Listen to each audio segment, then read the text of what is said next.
घनश्याम तिवारी जी, दो आपके जो साथी थे, ओम प्रकाश राजभर, सुहेलदेव भारतीय समाज पार्टी के, और आपके पार्टी के अध्यक्ष के चाचा शिवपाल यादव, इन दोनों को छीन लिया एनडीए ने आपसे, इस वक्त कहा यह जा रहा है।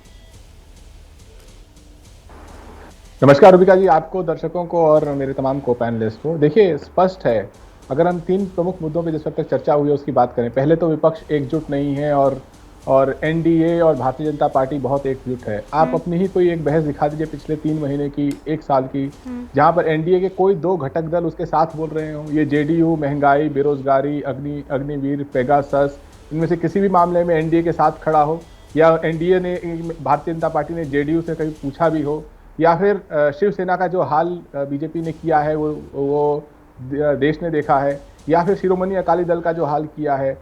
तो सिर्फ ये कहना कि भारतीय जनता पार्टी का खेमा एकजुट है, ये फैक्ट तो नहीं है। जहाँ तक विपक्ष की बात है, विपक्ष में जो अलायंसेज हैं वो एक तरीके से एक धारा में वोट करते आए हैं। तो भारतीय जनता पार्टी को ये नैरेटिव सूट करता है, ये कह दीजिए कि विपक्ष एकजुट नहीं है। रही बात कि जिस बुनियाद पर ये राष्ट्रपति चुनाव लड़ा गया, ये बात तय है कि राष्ट्रपति चुनाव के लिए देश से 2 मजबूत कैंडिडेट, जिनका काम पूरा देश जानता है, ऐसे लोग उम्मीदवार के रूप में थे, और उनके आधार अलग अलग थे। एक तरफ विपक्ष मानता है, आम जनता मानती है कि ये सरकार आम नागरिक को गुमराह करती है, मीडिया जैसे स्तंभ को कमजोर करती है, हमारी संस्थाओं को कमजोर करती है, और इसकी लोकतांत्रिक सोच नहीं है। ये किसानों को भी धोखा दे सकती है, नौजवानों को भी धोखा दे सकती है। सबका साथ सबका विश्वास कहते हुए आम आदमी के घर में नफरत की तेजाब छोड़ सकती है। ये प्रतिदिन हिंदू मुस्लिम बहस करवा करके लोगों के अंदर गुस्सा पैदा करती है। ये आम आदमी मानता है, मैं मानता हूँ, विपक्ष मानता है। और यशवंत सिन्हा जी इसके खिलाफ लगातार लड़ते रहे हैं। जब ये सरकार किसानों की तपस्या, जब प्रधानमंत्री कह रहे थे उनकी तपस्या में कोई कमी रह गई थी, यशवंत सिन्हा जी की तपस्या में कोई कमी नहीं थी। वो लगातार किसानों के लिए यात्रा कर रहे थे, किसानों से बात कर रहे थे। तो इसलिए ये सरकार का कहना, ये चुनाव सिर्फ एक उम्मीदवार बनाम उम्मीदवार है नहीं, ये 2 विचारधाराओं की लड़ाई है कि इस देश में लोकतंत्र मजबूत होना चाहिए या कमजोर होना चाहिए। और भारतीय जनता पार्टी, आपने जो कुछ कड़े सवाल पूछे हैं, अपराजिता जी उनका जवाब देंगी।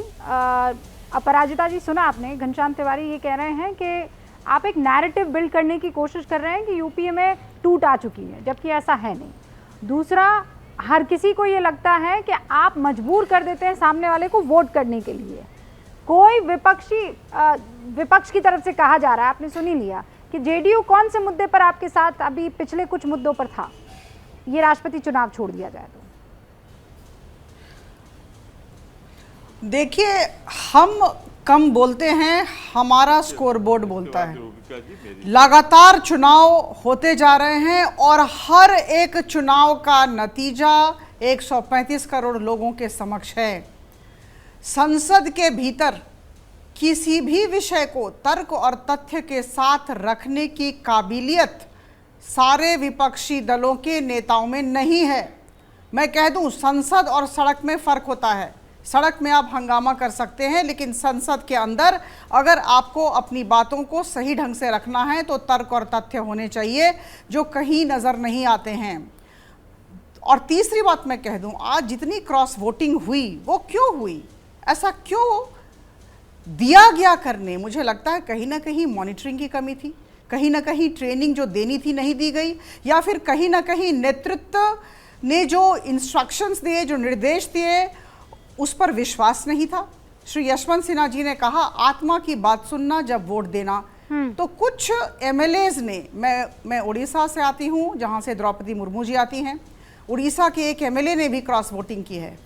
हम सब जानते हैं कि उत्तर प्रदेश में भी एक एसपी एमएलए ने क्रॉस वोटिंग की है। तो उन लोगों ने अपने हृदय की बात सुनी, अपनी आत्मा की बात सुनी। तो मेरा कहना यह है कि अपराजिता जो जीता वही सिकंदर।